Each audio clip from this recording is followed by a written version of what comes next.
Ya, baik. Selamat malam. Assalamualaikum warahmatullahi wabarakatuh. Berjumpa lagi dengan saya, Sahid Raharjo. Oke, kali ini kita akan membahas cara melakukan analisis regresi linear berganda dengan SPSS. Untuk mempersingkat waktu, kita awali dulu seperti biasa. Kita akan memahami konsep dasar dalam analisis regresi berganda, di mana analisis regresi berganda bertujuan untuk mengetahui ada atau tidaknya pengaruh dua atau lebih variabel bebas atau sering disingkat dengan X terhadap variabel terikat atau Y. Jadi di sini tujuan dari regresi berganda adalah mengetahui pengaruh dua atau lebih variabel bebas. Jika hanya satu variabel bebas, maka disebut dengan regresi sederhana. Namun jika lebih dari satu, disebut dengan berganda. Nah, di sini saya mempunyai data yang akan saya uji regresi berganda, di mana nanti kita akan mencari tahu apakah motivasi sebagai X1 dan minat sebagai X2 berpengaruh terhadap prestasi belajar. Nah, di sini terdiri dari dua variabel bebas atau X. Jadi masuk dalam kategori analisis regresi berganda. Selanjutnya, uji T bertujuan untuk mengetahui ada atau tidaknya pengaruh parsial atau tersendiri yang diberikan variabel bebas terhadap variabel terikat. Jadi dalam analisis regresi berganda itu ada yang namanya uji T. Uji T itu untuk mengetahui pengaruh, misalkan di sini pengaruh X1 secara tersendiri terhadap Y. Dalam hal ini pengaruh motivasi terhadap prestasi tanpa variabel minat. Itu disebut dengan uji T. Selanjutnya ada uji F. Uji F bertujuan untuk mengetahui ada atau tidaknya pengaruh simultan, yakni pengaruh bersama-sama yang diberikan variabel bebas terhadap variabel terikat. Jadi kalau uji F itu mengetahui pengaruh motivasi dan minat secara bersama-sama atau secara gabungan terhadap prestasi belajar atau Y. Itu disebut dengan uji F. Selanjutnya dalam analisis regresi berganda ada juga yang namanya koefisien determinasi, di mana koefisien determinasi berfungsi untuk mengetahui berapa persen pengaruh yang diberikan variabel X secara simultan terhadap variabel Y. Jadi nanti kita juga akan mencari tahu berapa persen pengaruh yang diberikan motivasi dan minat secara bersama-sama atau secara simultan terhadap prestasi belajar. Begitu. Selanjutnya di sini saya akan masuk ke praktek pengolahan data dengan SPSS dengan menggunakan metode atau analisis regresi berganda. Seperti biasa, saya buka dulu program SPSS-nya. Seperti ini. Kemudian langkah selanjutnya saya klik variable view. Pada bagian name atau nama, saya ketikkan X1, kemudian di bawahnya X2, di bawahnya lagi Y. Kemudian pada bagian label untuk X1 kita sesuaikan dengan data yang ada di Excel ini. X1 motivasi, X2 minat, X3, Y adalah prestasi. Jadi penulisannya seperti ini.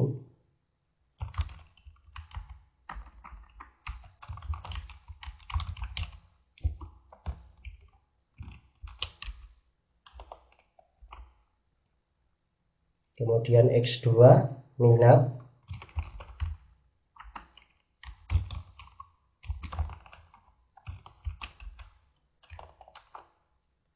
Untuk Y prestasi.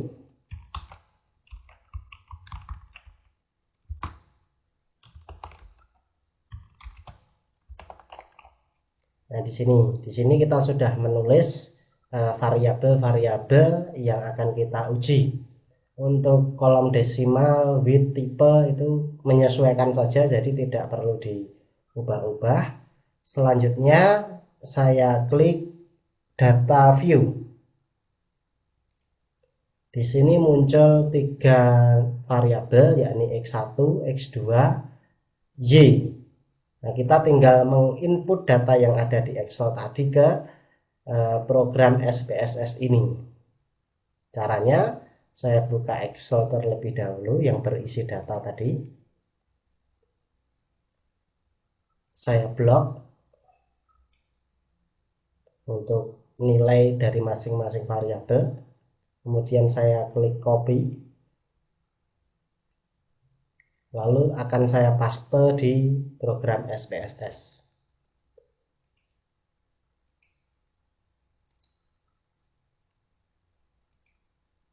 Ya, di sini data sudah terinput. Saya mempunyai 12 sampel yang saya gunakan untuk uji regresi berganda ini. Langkah selanjutnya adalah analisis data. Saya klik menu Analyze, kemudian Regression, kemudian Linear. Ya. Kemudian pada variabel prestasi, saya pindah ke kolom Dependent. Untuk motivasi dan minat, saya blok. Saya pindah ke kolom Independent. Cukup simpel.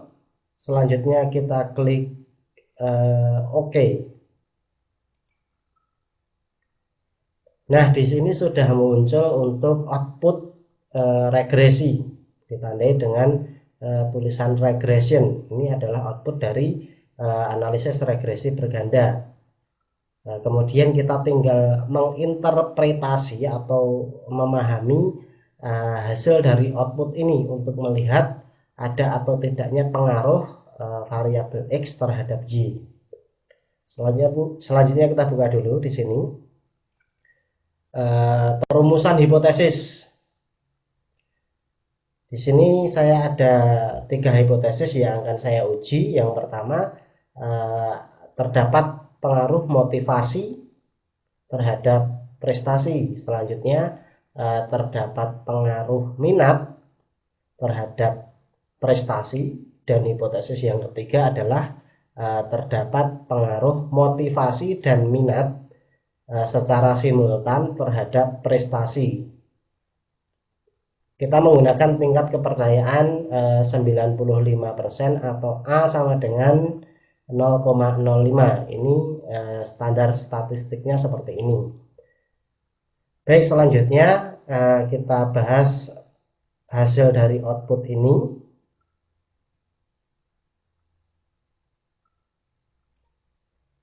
Di mana dasar pengambilan keputusan dalam uji T adalah jika nilai signifikansi lebih kecil dari 0,05 atau T hitung lebih besar dari T tabel, maka terdapat pengaruh variabel X terhadap variabel Y.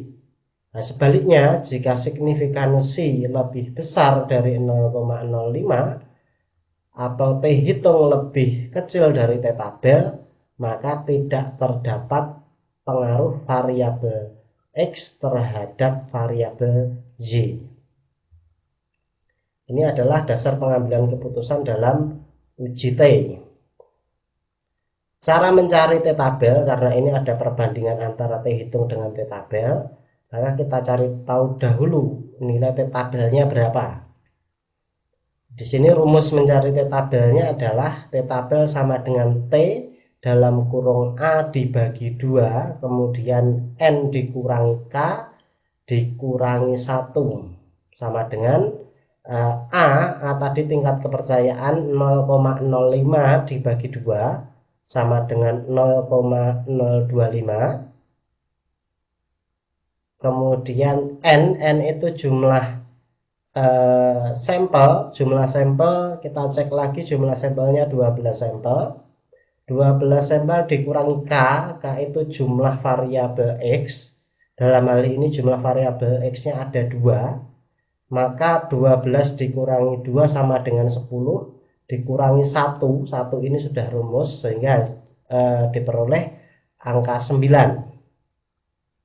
Angka 0,025 ini kita cari pada distribusi nilai T-tabel, maka ketemu angka 2,262. Kita cek lagi, saya buka distribusi untuk nilai T-tabel. Di sini saya sudah persiapkan. Ini cara mencarinya adalah 0,025 ini, ya, ini kita tarik ke bawah sampai pada N9. Nah, di sini sebagai tanda saya sudah blok warna hitam. Ketemu untuk nilai T tabelnya adalah sebesar 2,262 yang nanti akan kita bandingkan dengan T hitung yang diperoleh dari output SPSS tadi. Nah, selanjutnya dasar pengambilan keputusan dalam uji F, di mana jika nilai signifikansi lebih kecil dari 0,05 atau F hitung lebih besar dari F tabel, maka terdapat pengaruh variabel X secara simultan terhadap variabel Y. Sebaliknya, jika nilai signifikansi lebih besar dari 0,05 atau F hitung lebih kecil dari F tabel, maka tidak terdapat pengaruh variabel X secara simultan terhadap variabel Y. Seperti dalam uji T, kita cari tahu dulu untuk nilai F tabel. Rumus F tabel adalah K kemudian N min K. K itu adalah jumlah variabel bebas. Ada 2 variabel bebas, yakni variabel X1 motivasi dan X2 minat. Jadi ada 2. Kemudian N min K. N itu jumlah sampel, 12 dikurangi K dikurangi 2 sama dengan 10. Angka ini kemudian kita cari pada distribusi nilai F tabel. Ketemu untuk nilai F tabelnya sebesar 4,10. Kita lihat dulu untuk distribusi nilai F tabel. Ini, T tabel ya, F tabel ini. Distribusi tabel nilai F ya, untuk tingkat kepercayaan 0,05. 2 di sini kita tarik ke bawah sampai angka 10, maka ketemu nilai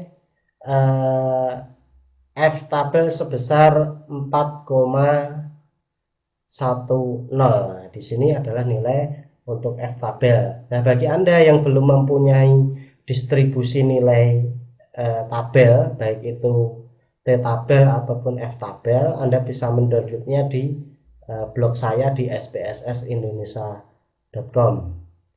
Nah, kita kembali lagi ke interpretasi dari hasil output yang sudah kita analisis tadi.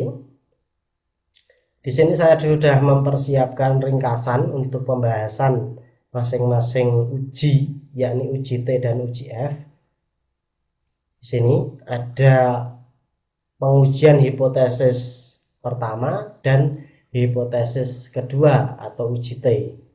Outputnya ini sudah saya copy di sini agar nanti lebih mudah untuk memahami. Pengujian hipotesis pertama atau H1, diketahui nilai signifikansi untuk variabel X1 terhadap Y adalah sebesar 0,347.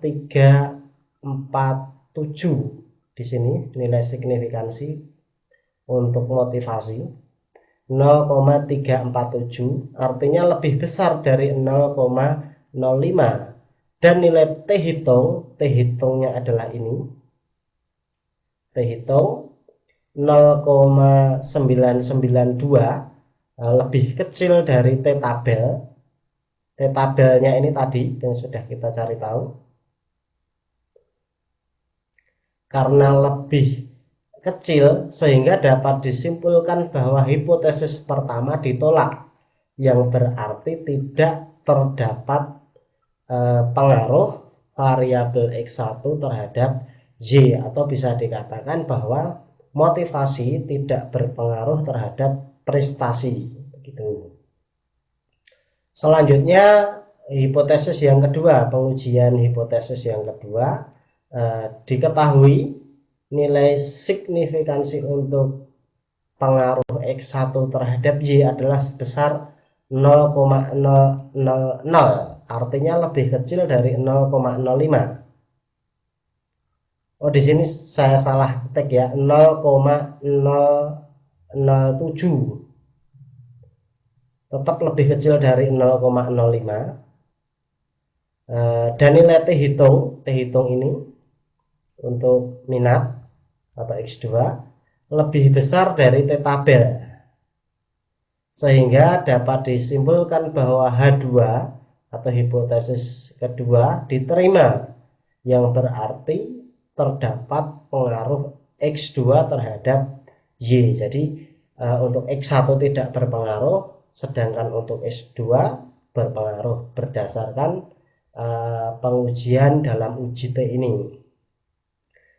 Selanjutnya kita akan membahas uji F, yakni pengaruh bersama-sama antara motivasi dan minat terhadap prestasi. Namun sebelum itu, di sini adalah kurva dalam uji T yang menunjukkan apakah ada pengaruh atau tidak. Jika area hipotesis ditolak, berarti di sini adalah area yang tidak berpengaruh. Kalau di sini adalah berpengaruh. Cara membacanya seperti ini. Di sini adalah nilai T tabel. Yang saya beri garis merah ini, T tabel. Nah, sedangkan tadi untuk X1 diketahui nilai T hitungnya adalah 0,992. Maka letaknya di sini 0,992 untuk T hitung pada X1, sehingga ini masuk dalam area hipotesis ditolak, yang artinya tidak berpengaruh.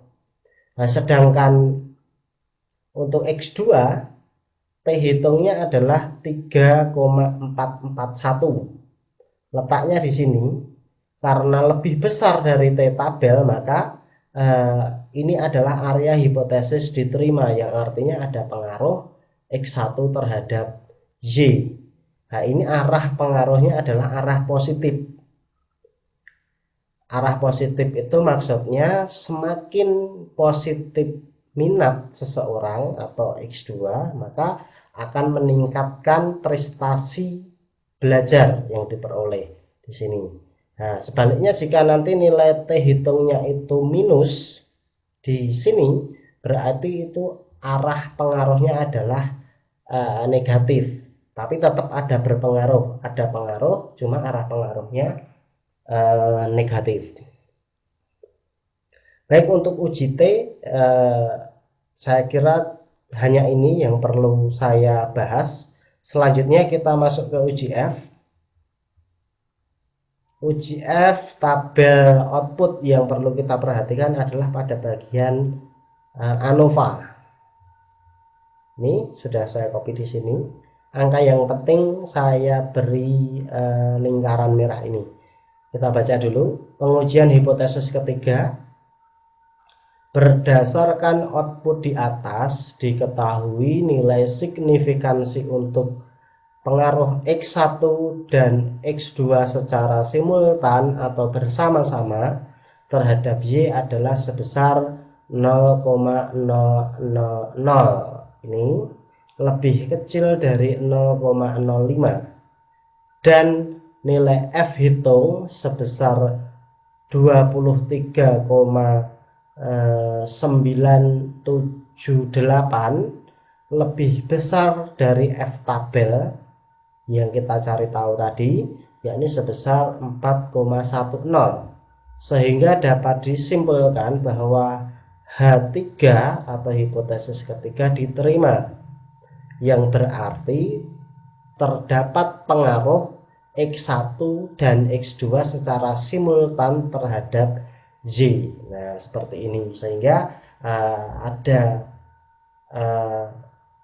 hasil yang perlu kita bahas, yang perlu kita pahami dari perumusan hipotesis ini, di mana H1 atau motivasi tidak berpengaruh terhadap prestasi, kemudian minat berpengaruh terhadap prestasi, sedangkan motivasi dan minat secara bersama-sama atau simultan berpengaruh terhadap prestasi. Nah, seperti itu. Selanjutnya ada koefisien determinasi. Koefisien determinasi itu yang perlu kita perhatikan adalah tabel pada model summary.